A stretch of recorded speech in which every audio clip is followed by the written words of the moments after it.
الحمد لله رب العالمين والعاقبة للمتقين والصلاة والسلام على سيد المرسلين وعلى آله وذرياته وصحبه ومن تبعهم بإحسان إلى يوم الدين. أعوذ بالله من الشيطان الرجيم. بسم الله الرحمن الرحيم. محمد رسول اللہ. حضرات گرامی، اللہ تعالیٰ کے اس ارشاد کا ترجمہ ہے محمد اللہ کے رسول ہیں. محمد صلی اللہ علیہ وسلم انسانوں میں سب سے باکمال، باصلاحیت، باحیثیت، سب سے اچھے، سب سے عمدہ انسان ہیں. آپ کی سب سے نمایاں جو صفت ہے اور جو سب سے نمایاں آپ کی ذمہ داری ہے وہ رسول ہونا ہے. رسول اللہ کے رسول ہیں. رحمان نے انسانوں کو پیدا کیا تو ان انسانوں کی ہدایت کے لیے، رہنمائی کے لیے، ان کو زندگی گزارنے کا سلیقہ بتانے کے لیے اللہ نے یہ انتخاب کیا کہ براہ راست اللہ تعالیٰ ہر انسان سے مخاطب نہیں ہو سکتے، ہر انسان سے بات نہیں کر سکتے. تو اللہ نے انسانوں ہی میں سے ایسے ایک برگزیدہ گروہ کو منتخب کیا اللہ نے، جن کو نبی اور رسول کہتے ہیں. آدم علیہ السلام پہلے انسان، پہلے نبی ہیں. محمد صلی اللہ علیہ وسلم آخری رسول ہیں. بخاتم النبیین، آپ آخری رسول ہیں، آپ کے بعد کوئی رسول نہیں. تو رسول اور نبی کا کام یہ کہ اللہ تعالیٰ ان لوگوں کو چن کر ان کے اندر ایسے کمالات رکھ دیتا ہے اور ان کے اندر ایسی خاصیت رکھ دیتا ہے کہ یہ انسانوں ہی میں سے انسان ہیں، لیکن معنوی حیثیت سے ان کی باطنی قوتیں بہت بلند کر دی جاتی ہیں اور ان کے اندر سے جو شر کا مادہ ہوتا ہے وہ مغلوب ترین کر دیا جاتا ہے اور وہ انسان بحیثیت رسول کے صرف اللہ کے فرما برداری پہ وہ آمادہ رہتے ہیں. اگر کبھی کوئی چوک انسانی حیثیت سے ہوتی ہے تو اللہ تعالیٰ فوراً ان کو متنبہ کر دیتے ہیں کہ یہ غلطی ہے. ایسے لوگوں کو رسول، ایسے لوگوں کو نبی کہا جاتا ہے. یہ انسان کی ہدایت کا ایک سامان ہے. تو آخری رسول محمد صلی اللہ علیہ وسلم ہیں. جب تک دنیا رہے گی اس وقت تک آپ رسول، آپ کی رسالت باقی ہے. اب ہر رسول کو اپنے ہی بھائیوں اور اپنے ہی قوم میں آ کے یہ پیغام دینا ہوتا کہ میں اللہ کا نبی ہوں، میں اللہ کا رسول ہوں. تو اس پہ ان کی قوم جو ہے دلیل مانگتی کہ کیا دلیل ہے کہ آپ اللہ کے رسول ہیں. آپ سمجھ لیجئے کسی ملک کا امبیسڈر اگر ہندوستان آتا ہے تو اس سے یہاں کا عملہ دستاویز مانگتا ہے کہ وہ دستاویز لائیے جو سفارت کے اور ایمبیسڈر ہونے کے جو سفارت کے ڈاکومنٹس ہیں وہ دیجیے. بغیر اس کے سفیر نہیں تسلیم کیا جائے گا. تو اللہ کی طرف سے جو رسول آتا ہے، اللہ کی طرف سے جو پیغام پہنچانے والا آتا ہے، یہ انسان اس سے جو ہے شہادت مانگتے ہیں، اس سے جو ہے باقاعدہ یہ طلب کرتے ہیں کہ کیا مطلب ہے، کیسے معلوم کہ آپ رسول ہیں. تو ہر رسول کو معجزہ دیا گیا، یعنی ایسی کوئی چیز اسے دی گئی کہ عام انسان اس کے کرنے پہ قادر نہیں ہے. سب انسان ہیں، سب کے پاس طاقت ہے، لیکن یہ انسان وہ کام جو رسول کرتا ہے وہ عام انسان نہیں کر سکتا. تو عاجز کر دیتا ہے اپنے اس عمل سے، اسی واسطے اس کو معجزہ کہتے ہیں، عاجز کر دینے والا. تو حضرت موسیٰ علیہ السلام کا معجزہ تھا کہ ان کے پاس عصا تھا، ڈنڈا تھا. اس ڈنڈے سانپ بن جاتا، اژدہا بن جاتا۔ ظاہر ہے کہ ہم میں سے کوئی انسان اس پہ قادر نہیں ہے۔ جادوگری الگ چیز ہے اور جادوگروں سے مقابلہ بھی ہوا۔ تو حضرت موسیٰ کا یہ معجزہ تھا۔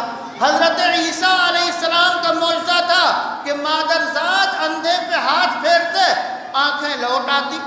ان کا معجزہ یہ تھا کہ وہ مٹی کے پرندے جیسے بنا کے پھونکتے، اس میں جان پڑ جاتی اور اڑ جاتا۔ تو اس طرح کے معجزے رسولوں کو دیے گئے، لیکن محمد عربی کو آپ کی زندگی میں ایسے معجزے بھی دیے گئے جو آپ کی زندگی میں رونما ہوئے۔ اور سب سے بڑا معجزہ آپ کو علمی معجزہ دیا گیا، وہ اللہ کی کتاب قرآن کریم، وحی۔ یہ وحی ایسا معجزہ ہے، یہ کتاب اور قرآن ایسا معجزہ ہے کہ رہتی دنیا تک باقی رہے گا۔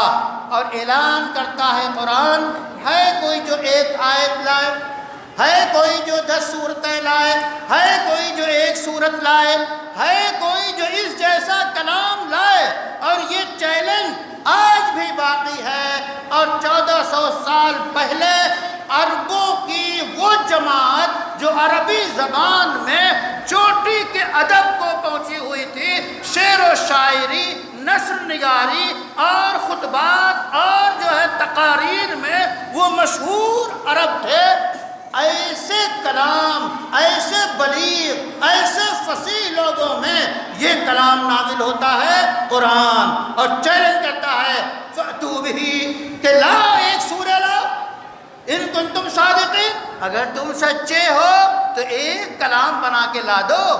تو پوری دنیا اب تک عاجز ہے اور ہمیشہ عاجز رہے گی، قرآن جیسا کلام پیش نہیں کر سکتی۔ یہ سب سے بڑا معجزہ ہے۔ اس معجزے کا آغاز جو ہوتا ہے وہ کیسے ہوا؟ سب سے پہلی کون سی آیت اتری؟ 5 آیتیں اتری۔ وہی جو پہلے اتری ہے اترنے کے حساب سے وہ 5 آیتیں۔ اعوذ باللہ من الشیطان الرجیم، اقرأ بسم ربک الذی خلق، پڑھیے اس رب کے نام سے جس نے پیدا کیا۔ تو اب یہ سب سے پہلی وہی انسانیت کے نام ہدایت کے طور پہ کیا چیز ہے؟ پڑھنا۔ ایسی پڑھائی جو خدا شناسی سکھاتی ہو، ایسی تعلیم جو اللہ کو جو ہے پہچاننا سکھاتی ہو، اس تعلیم سے اس اسلام کا، وحی کا، قرآن جو ہے وحی کے نزول کا آغاز ہوتا ہے۔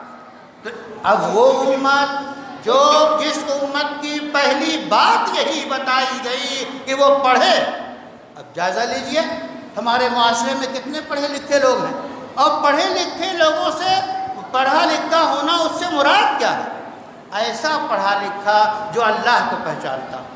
اس لیے ایسی ہر وہ تعلیم جو بسم اللہ سے شروع ہوتی ہو، اللہ کے نام سے شروع ہوتی ہو اور انسانیت کے لیے اس کی ضرورت ہو، اس کا حاصل کرنا فرض کفایہ ہے۔ جس طرح حافظ بننا فرض کفایہ، عالم بننا فرض کفایہ، مفتی بننا فرض کفایہ، محدث بننا فرض کفایہ، یہ دینیات کی ضروریات ہیں۔ اسی طرح انسانوں کے علاج کے لیے طبیب بننا اور بنانا فرض کفایہ، انسانوں کے لیے عمارتیں تیار کرنے کے لیے جو فن ہے انجینئر بننا اور بنانا فرض کفایہ۔ انسان کی جو ضرورت بھی ہو، آج کی ضرورت الیکٹرانک ضرورت ہے، آج کی ضرورت میزائل کی ضرورت ہے، آج کی ضرورت جو ہے وہ سرچ لائٹس، جو مختلف سیٹلائٹس ہیں، جتنے فنون اور جتنی ترقیاں ہیں جو آج کی ضرورت ہیں، ان کے ماہر پیدا کرنا فرض کفایہ ہے۔ کتنے لوگ ہیں جو اس فرض کفایہ کو ادا کر رہے ہیں؟ ہم اپنی زندگی، ہم اپنے اوقات، ہم اپنے گھروں میں بیکار چیزوں میں گزار دیتے ہیں، اس سے بچنا ضروری ہے۔ محمد عربی کا سب سے بڑا پیغام اور جو چیز نازل ہوئی آپ پہ وہ کتاب اللہ ہے۔ اس کتاب اللہ کو سمجھانے کے لیے رسول اللہ آئے، رسول اللہ کے ذریعہ کتاب کو سمجھیے، اس کتاب پہ عمل کیجیے، اس کتاب کو دنیا کو سمجھائیے۔ ھدی للناس، اللہ عالمین کا رب ہے، محمد عالمین کے لیے رحمت ہے صلی اللہ علیہ وسلم، قرآن عالمین کے لیے سراپا ہدایت ہے۔ ان سے فائدہ اٹھائیے اور بہار کے پھوہار میں ان جھونکوں سے عطر بیز ہوئیے اور اپنے کو معطر کیجیے، دنیا میں اس مہک کو پھیلائیے۔ حضرات گرامی، اس کے بعد اس وقت عالم اسلام کے سب سے بڑے فقیہ، مجتہد، عالم ربانی ڈاکٹر یوسف قرضاوی، مصر کے رہنے والے، وہیں انہوں نے پڑھا اور آخری عمر ان کی قطر میں گزری۔ سینکڑوں کتابوں کے مصنف، اعلیٰ معیار، محترم مولانا ابوالحسن ندوی اور بڑے علماء سے ان کی ملاقاتیں، سب سے ان کا انتقال پچھلے دنوں ہوا۔ ان کے لیے دعائے مغفرت کیجیے، ان کے درجات کو بلند ہونے کی دعا کیجیے۔ اسی طرح جناب مولانا عبدالعلیم اصلاحی جو حیدرآباد میں لڑکیوں کا مدرسہ چلاتے تھے، مرد قلندر تھا وہ، ان کا بھی انتقال ہو گیا۔ اسی طرح اصلاح کی چہار دیواری کے اصلاح معاشرہ میں تقریر کرنے والا مولانا نظام الدین، عظیم شخصیت، ان کا بھی انتقال ہو گیا۔ ایسے ہی قریب میں جناب انوار صاحب سماجی شخصیت تھے، ان لوگوں کے انتقال ہوئے ہیں، ان کے لیے اور جن تمام مرحومین کے لیے دعائے مغفرت کیجیے۔ جو لوگ بیمار ہیں ان کے لیے دعائے صحت۔ وآخر دعوانا ان الحمدللہ رب العالمین۔